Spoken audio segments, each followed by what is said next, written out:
Chapter 1. The Big Bulletin Board. Breakfast was ready. "I will go wake the boys," Mrs. Lambchop said to her husband, George Lambchop. Just then, their younger son Arthur called from the bedroom he shared with his brother, Stanley. "Hey, come and look, hey!" Mr. and Mrs. Lambchop were both very much in favor of politeness and careful speech.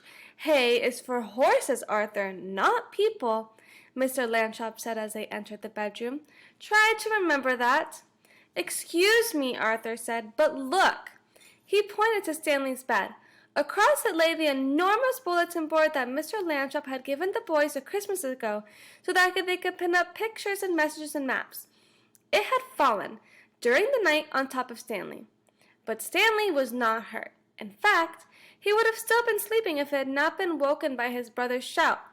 "What's going on here?" he called out cheerfully from beneath the enormous board. Mr. and Mrs. Lambchop hurried to lift it from the bed.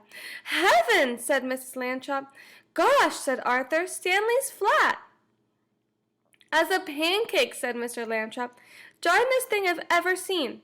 "Let's all have breakfast," Mrs. Lambchop said. "Then Stanley and I will go see Dr. Dan and hear what he has to say."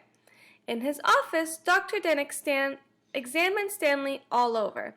"How do you feel?" he asked. "Does it hurt very much?" "I felt sort of tickly for a while after I got up," Stanley Lambchop said, "but I feel fine now."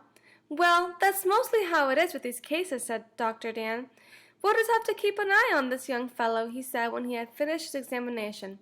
"Sometimes we doctors, despite all our years of training and experience, can marvel at how little we really know."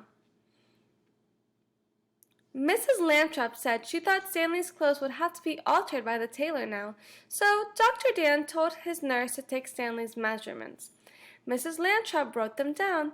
Stanley was 4 feet tall, about a foot wide, and half an inch thick.